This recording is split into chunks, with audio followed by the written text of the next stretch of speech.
नमस्कार मित्रों, राजनीतिक विश्लेषण के इस नए अंक में आपका स्वागत है।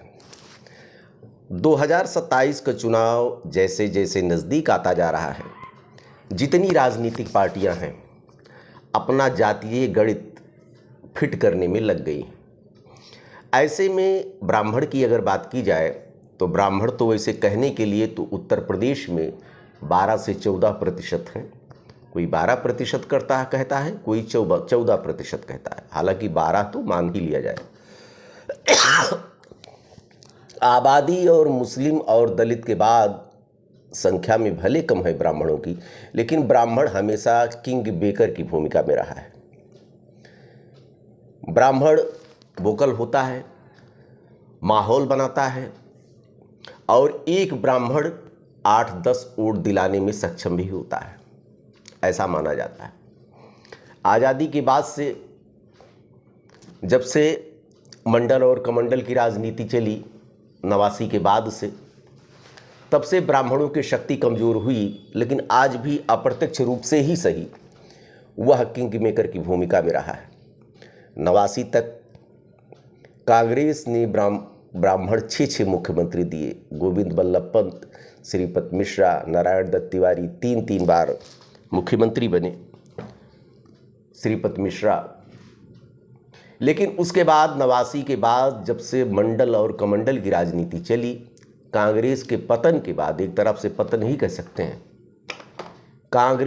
ये ब्राह्मण पूरी तरह से भारतीय जनता पार्टी के पास आ गया। और 91 के बाद से भारतीय जनता पार्टी का वो मूल वोटर माना जाने लगा ब्राह्मण। जैसे एमवाई समीकरण समाजवादी पार्टी का था, वैसे ही भारतीय जनता पार्टी का समीकरण ब्राह्मण,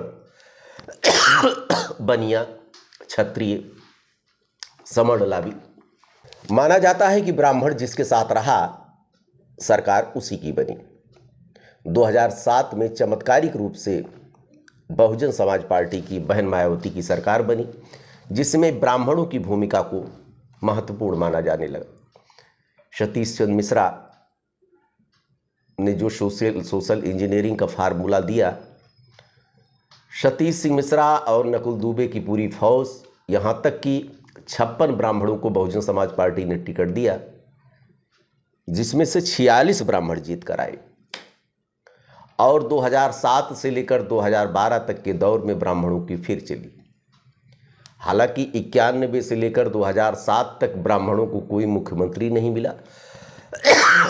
केवल राष्ट्रवाद और हिंदुत्व की घूंट का शरबत पीकर ब्राह्मण भारतीय जनता पार्टी के साथ जुड़ा रहा, लेकिन ब्राह्मणों को कोई अपेक्षा नहीं थी।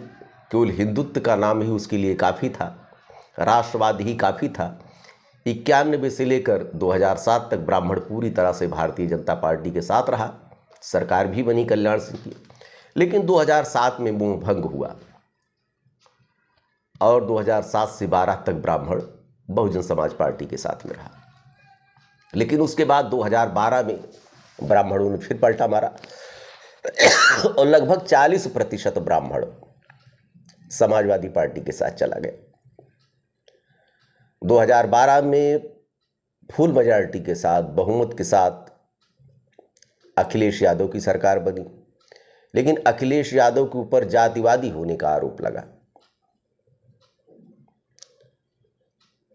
उसके कारण अखिलेश यादव की सरकार भी 2017 में चली गई। 2017 में चली गई। और 17 से उत्तर प्रदेश की राजनीति में ब्राह्मण पूरी तरह से फिर, जो भारतीय जनता पार्टी के साथ जुड़ा था, फिर वो लौट आया भारतीय जनता पार्टी के साथ। इन दिनों योगी की जो कार्यशैली है उसको देखकर ब्राह्मण खिन्न है।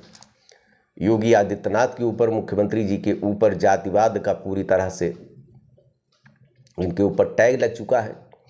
ब्राह्मणों की तमाम हमले हुए, ये घटनाएं ब्राह्मणों को भी दृढ़ कर दिया। कहीं न कहीं योगी के प्रति ब्राह्मणों की नाराजगी बढ़ी, लेकिन विकल्पहीनता के कारण ब्राह्मण भारतीय जनता पार्टी से जुड़ा रहा। 17 के चुनाव के बाद 22 में तो बहुत नाराज हुआ, लेकिन 22 में 90% से ऊपर ब्राह्मण फिर बीजेपी को उसने सपोर्ट किया। हालांकि जो क्षत्रिय स्वजातीय हैं योगी जी के, वो तो 70-75% में रह जाते हैं, लेकिन ब्राह्मण 90% कुछ भी उसको नहीं मिला, न मुख्यमंत्री मिला, न कोई अधिकार मिला, लेकिन उसके बावजूद योगी आदित्यनाथ के साथ वो जुड़ा रहा। और इन दिनों नुकसान भी हुआ ब्राह्मणों को। 2014 में लक्ष्मीकांत वाजपेयी भाजपा से प्रदेश अध्यक्ष बना गए, उनको नेपथ्य में डाल दिया गया। बाद में डैमेज कंट्रोल को ठीक करने के लिए उनको राज्यसभा का सांसद बनाया गया। दिनेश शर्मा योगी आदित्यनाथ के कार्यकाल में, पहले कार्यकाल में उप मुख्यमंत्री बनाए गए। उसके बाद धीरे धीरे उनको नेपथ्य में डाल दिया गया, उनको भी राज्यसभा का सांसद बना दिया गया।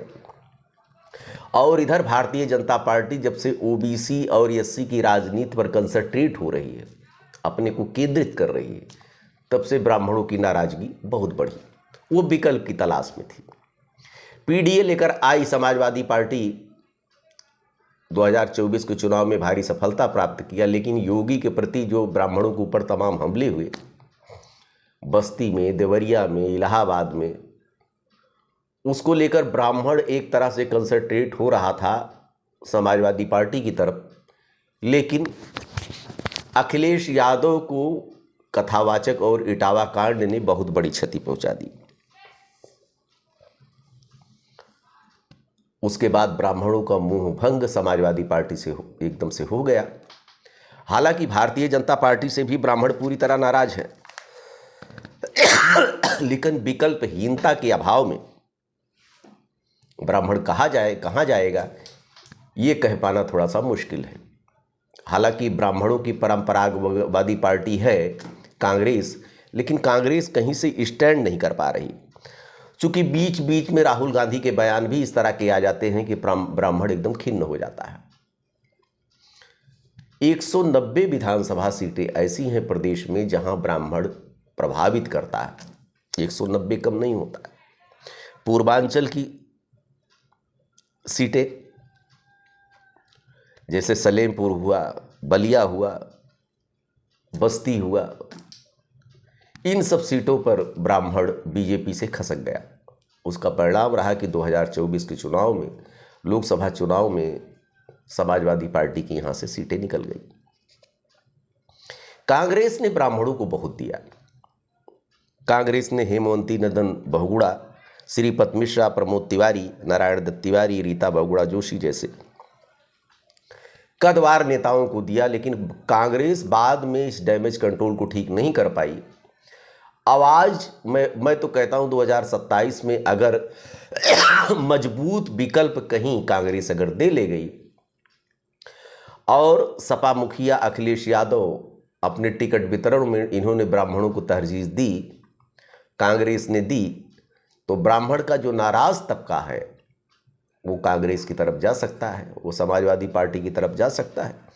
ये भी बता दें कि उत्तर प्रदेश की राजनीति में बहुत बड़ा प्रतिशत नहीं चाहिए सत्ता बदलने के लिए। 1 से 1.5% वोट जो ज़्यादा पा जाता है, 60-70 सीटों का अंतर आ जाता है। ऐसी परिस्थिति में कांग्रेस, अभी भाजपा ब्राह्मणों का रुख क्या होगा, चुनाव को 1 वर्ष है, लेकिन जो योगी, चूंकि योगी को फूटी आग भी नहीं देखना चाहता ब्राह्मण। योगी की कार्यशैली एकदम उसको पसंद नहीं है ब्राह्मणों को। अगर योगी मुख्यमंत्री रह जाते हैं तो निश्चित रूप से चाहे जहर पीना पड़े ब्राह्मण पिएगा और वो विकल्प की तलाश करेगा। हालांकि 2027 का चुनाव अभी दूर है, उसके पहले बहुत से परिवर्तन हो सकते हैं। देखते रहिए दिनेश पाठक ब्लॉग, फिर मिलेंगे।